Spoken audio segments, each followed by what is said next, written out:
बच्चों, you can see in the picture, आप picture में देख सकते हो बंदर का न्याय। बंदर means monkey, you know that.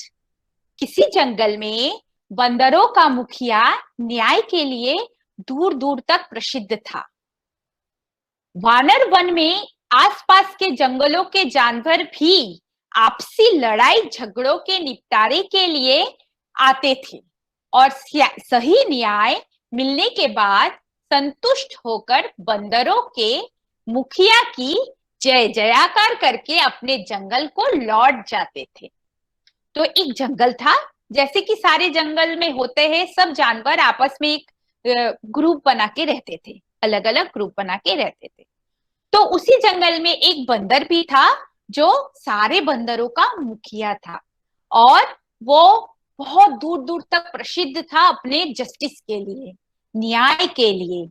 बानरवन के आसपास के जंगलों के जानवर भी आपसी लड़ाई झगड़ों के निपटारे के लिए वानरवन में आते और सही न्याय पाकर संतुष्ट होकर बंदर मुखिया की बहुत गुणगान करते थे। बंदर मुखिया बहुत अच्छा न्याय करता था, जिसके लिए सब उसकी बहुत जय जयकार करते थे। फैसले के लिए मुखिया जानवरों से कोई पैसे नहीं लेता था, उसमें से अपना हिस्सा इस खूबी से निकाल लेता था कि कोई उस पर संदेह नहीं कर पाता था। तो वो क्या करता था, फैसला करता था, इसके लिए वो किसी से कुछ पैसे वगैरह नहीं लेता था। वो क्या करता था, जो वो फैसला करता था, जिस वस्तु पर जानवर आपस में झगड़े करते थे, उसी वस्तु का कुछ हिस्सा वो इस तरीके से उनसे ले लेता था कि वो बंदर आपस में ये सब सलाह मशवरा करते थे, तो वो ऐसे ऐसे उन लोगों के साथ खुल मिल जाते थे कि वो आपस में समझ ही नहीं पाता था, लोग उसके चालाकी को समझ नहीं पाता था, कैसे वो उनके वस्तुओं से अपना हिस्सा ले लेते हैं।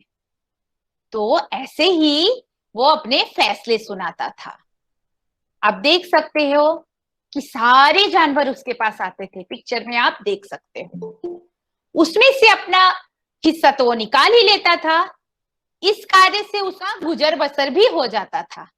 ये ऐसा करके उसका गुजर बसर भी वो उन्हीं सामान से अपना खाना पीना सब रेडी कर लेता था और किसी को उस पर संदेह भी नहीं होता था। इसी कार्य से बंदरों का मुखिया काफी प्रसिद्ध भी हो गया और उसके पास बहुत सारे खाने के और सामान भी इकट्ठे हो गए। तो ऐसा सब देखकर, जब ऐसा सब हुआ, वानर वन के कुछ बूढ़े बंदर मुखिया से चिढ़ने लगे और सदैव मुखिया को नीचा दिखाने की फिराक में रहते थे। तो ऐसा जब हुआ कि ये मुखिया तो बहुत अच्छे से अपना काम कर रहा है, तो कुछ जो बूढ़े जो बंदर थे, पुराने थे, वो उनसे चिढ़ने लगे। एक दिन क्या हुआ, दो छोटे से बिल्ली मुखिया के पास झगड़ते हुए आए। मैं आपको पिक्चर में दिखाती हूँ। दो बिल्ली झगड़ते हुए मुखिया के पास आए। एक बिल्ली के हाथ में रोटी थी। उसने मुखिया से कहा, एक मुखिया के हाथ में रोटी थी। उसने मुखिया से कहा, यह रोटी मैं उठा कर लाया हूं और इसे खाना चाहता हूं, मगर दूसरा बंदर इस रोटी को मुझसे छीनना चाहता है। आप न्याय कीजिए जिससे मैं यह रोटी खा सकूं। तो क्या बोला उन्होंने कि आप कुछ ऐसा कीजिए कि मैं वो रोटी खा सकूं। तो ऐसा करके वो आपस में लड़ने लगे। मुखिया को एक बिल्ली ने कहा कि मुखिया, यह रोटी मैं उठाकर लाया हूं तथा इसे खाना चाहता हूं, मगर दूसरा बंदर इसी रोटी को मुझसे छीनना चाहता है। आप न्याय कीजिए जिससे मैं ये रोटी खा सकूं। मुखिया ने रोटी अपने सामने रखवा ली तथा दोनों बंदरों को शांत बैठने का आदेश दिया। के लिए सारे जंगल से लोग आए हुए थे। इन सभी चीजों को देखने के लिए सारे जंगल से दूसरे जानवर भी आके इकट्ठे हो गए कि आज तो ये जो बंदर है, इसको आज मुखिया बंदर की कुछ तो प्रॉब्लम होगा, ये बहुत बड़ा प्रॉब्लम है, आज तो हम मजे लेंगे यहाँ देख के। सब जानवर यहाँ हंस रहे थे आके देख के। दोनों बिल्ली मुखिया के निर्णय से संतुष्ट हो गए और उन्होंने मुखिया से ही आधी आधी रोटी बांट देने का अनुरोध किया। तो उन्होंने क्या बोला कि आप ही हमें आधी आधी रोटी बांट दो। तो मुखिया ने क्या किया, एक तराजू लेके आए। तराजू लाके उसने क्या किया है, रोटी के 2 टुकड़े किए और एक एक पलरे में रख दिया। एक पलरे में रोटी का बड़ा टुकड़ा था, जिस कारण वो पलरा झुक गया, और दूसरे पलरे में छोटी टुकड़ा था। तो मुखिया ने जिस पलरे में बड़ी रोटी के टुकड़ा था उसको काट दिया और उसका उतना हिस्सा बोला कि अब देखो थोड़ा बराबर है। तो उसने वो टुकड़ा बोला ये ज्यादा है, ये टुकड़ा तो ज्यादा है, बराबर नहीं हो रहा है, तो इसको मैं खा लेता हूं। उसने वो रोटी का टुकड़ा खुद से खा लिया। मुखिया का मतलब होता है लीडर। लीडर हिना सोलंकी, मुखिया जो होता है वो किसी जगह का लीडर होता है। वो जजमेंट करता है, कोई प्रॉब्लम होता है, जैसे गांव में मुखिया होते हैं ना, वैसे ही जंगल में भी मुखिया होते हैं। वो हर जगह का फैसला सुनाते हैं। अगर कोई प्रॉब्लम होता है तो वो सॉल्व करते, वो लीडर होते हैं। तो अब क्या हुआ कि जैसे ही उसने वो टुकड़ा खा के रखा तो इधर वाला हिस्सा जो ज्यादा हो रहा था वो अब कम हो गया, दूसरा हिस्सा ज्यादा हो गया। तो उसने बोला ओ अब तो ये दूसरा हिस्सा ज्यादा हो गया है, अब मैं क्या करता हूँ कि इस हिस्से को थोड़ा खा लेता हूँ। फिर इस हिस्से से जैसे उसने रोटी का टुकड़ा काट के खाया तो वो हिस्सा ज्यादा हो गया। ऐसा करके हर रोटी का हिस्सा छोटा होता गया और अंत में एक भी टुकड़ा नहीं बचा। सारे रोटी के टुकड़े जो थे वो बंदर मुखिया ने खा लिए। पर दोनों जो बिल्ली थे आपस में एक दूसरे का मुंह देखते रह गए, और मुखिया और दूसरे लोगों के पास, बूढ़े बंदरों के पास और किसी के पास कोई सबूत भी नहीं था कि मुखिया ने कुछ गलत किया है जिससे वो मुखिया को दोषी बता सके।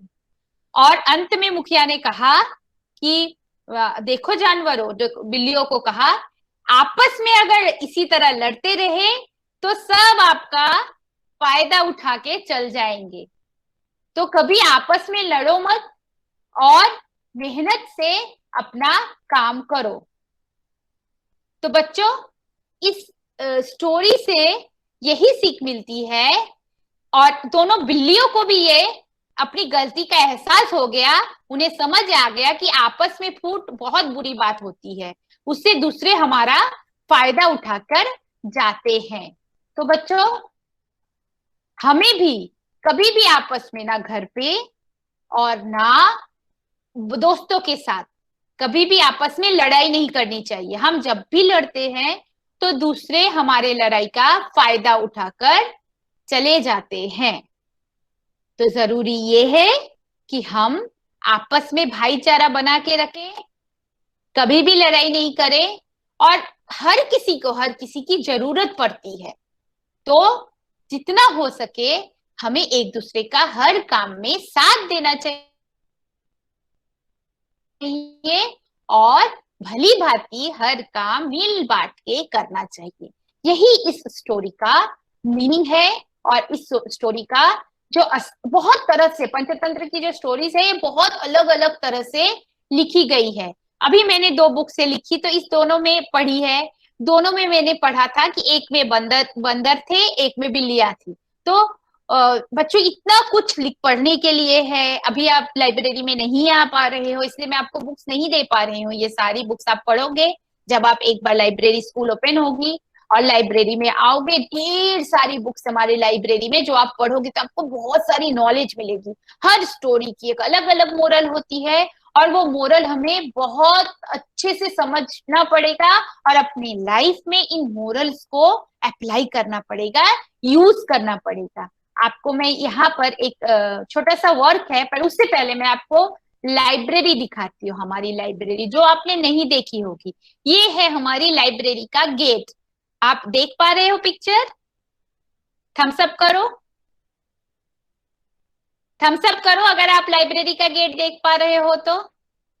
ये देखो, ये हमारी लाइब्रेरी है। ठीक है, देखा आपने? थम्स अप करो। देखा आप सबने लाइब्रेरी? Very good. अभी आपको दूसरा पिक्चर दिखाती हूँ। क्या लिखा है? Reading makes you bright.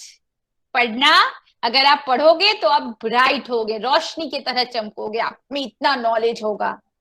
ये देखो लाइब्रेरी का second gate, reading is fun, इसमें लिखा हुआ है।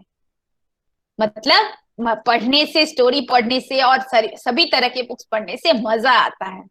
और ये देखो कितने सारे बच्चे, बड़े बच्चे बुक्स पढ़ रहे हैं। आप देख सकते हो हमारी लाइब्रेरी कितनी सुंदर है और कितनी बुक्स है उसके अंदर।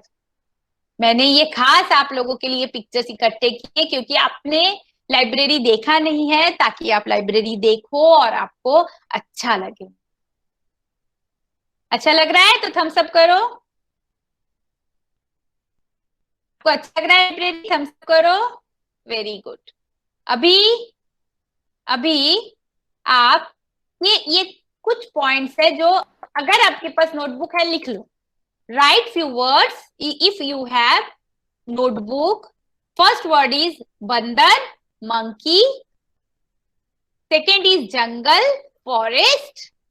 Third is roti, bread. Fourth is mukhiya, leader. Fifth is nyay, justice.